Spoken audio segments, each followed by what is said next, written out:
आज का आदमी से कम लड़ता है, प्रतिबिंबों से ज़्यादा लड़ता है। प्रतिबिंब का अर्थ है स्मृतियाँ। सामने वाले से कभी कुछ कह नहीं पाता वह, क्योंकि सामने वाला बलवान होता है, स्वयं कमज़ोर पड़ जाता है, या फिर उस समय वह संकोच कर जाता है।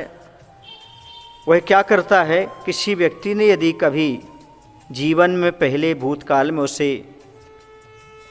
कुछ अपमानित किया हो, गालियाँ दी हों, या फिर उसका कुछ छीन लिया हो, तो उस समय तो कुछ नहीं कह पाता, लेकिन बाद में उसे याद करते करते लड़ता रहता है, क्रोध करता रहता है। क्रोध करता है, उसके बारे में बुरा बुरा विचार करता है, इसके साथ साथ समय भी बर्बाद करता रहता है। कहने का तात्पर्य है, स्मृति रूपी बिंबों से, प्रतिबिंबों से, परछाइयों से यह स्वयं अकेला ही लड़ता रहता है। इससे क्या होता है, इससे वह अपने जीवन में जो वर्तमान है उसको नष्ट करता चला जाता है। उसकी नींद भी समाप्त हो जाती है, जीवन की शांति भी छिन जाती है।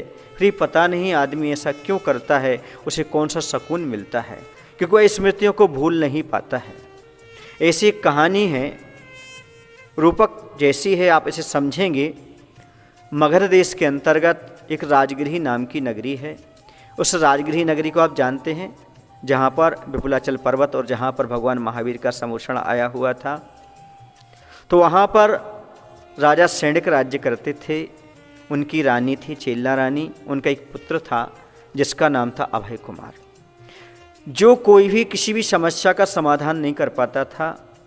लेकिन अभय कुमार की ऐसी तीक्ष्ण बुद्धि थी, क्योंकि उसने पूर्व पर्याय में भगवान की अभिषेक करने का नियम लिया था। उसका फलस्वरूप था कि आज उसकी ऐसी बुद्धि थी कि कोई उसकी बुद्धि के आगे लगता ही नहीं था। ये सब अभिषेक के नियम का परिणाम था। और वह अभय कुमार इतनी तीक्ष्ण बुद्धि का था कि जिसका हल राजा सैंडिक उसके पिताजी भी नहीं निकाल पाते थे, उसका हल वही निकाल लेता था। ऐसा हुआ कि राजा सैंडिक जो थे वह नंदगांव के लोगों से रुष्ट थे, क्योंकि एक बार उन्हें उनके पिताजी ने देश निकाला दिया था। तो हुआ ऐसा था कि राजा का आदेश था उनके पिताजी का कि जो इन्हें पनाह देगा, रोकेगा, उसे भी सज़ा मिलेगी।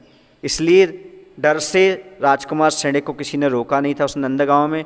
उसकी सज़ा देने के लिए, चूँकि अभी राजा बन गए थे राजा सैंडिक, तो उन्होंने उसको सज़ा देने के लिए उस गांव के लोगों से कहा कि मात्र एक मुर्गे को लड़ाई का प्रशिक्षण दीजिए, दूसरा मुर्गा उसके सामने नहीं रहना चाहिए।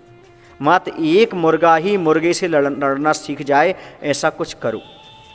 तो सारे नगर के लोग चिंतित हो गए, एक अकेला मुर्गा किससे लड़ेगा, दूसरा पक्षी लाना नहीं, दूसरा व्यक्ति लाना नहीं, अब मुर्गे को लड़ना कैसे सिखाया जाए।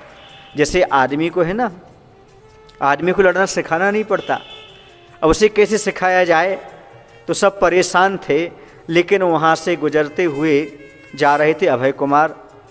अभय कुमार के सामने सबने समस्या रखी। अभय कुमार ने कहा, घबराइए मत, बहुत सरल है, एक दर्पण लाइएगा और मुर्गे के सामने रख दीजिएगा दीवार से टिका करके।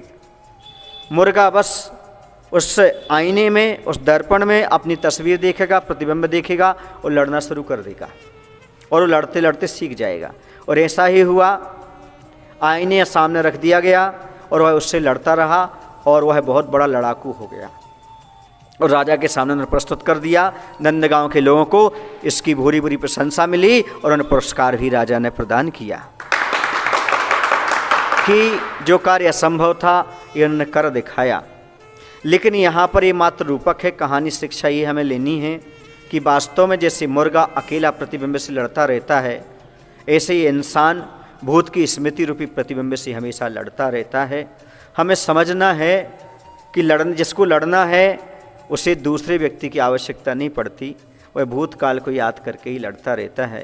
और जिसे नहीं लड़ना, उसके सामने व्यक्ति भी आ जाए तो वह शांत बना रहता है। तो ये कहानी हमारे लिए शिक्षा देती है, हमें भूत के कड़वे अनुभव हमेशा भूलना चाहिए और सही रास्ते पर आगे बढ़ना चाहिए। मैं हमेशा वो पंक्तियाँ दोहराता हूँ, आज भी दोहरा रहा हूँ। भूतकाल को भूल जा, भविष्य की चिंता छोड़। भूतकाल को भूल जा, भविष्य की चिंता छोड़। चल धर्म की राह पर सबसे नाता जोड़। चल धर्म की राह पर सबसे नाता जोड़।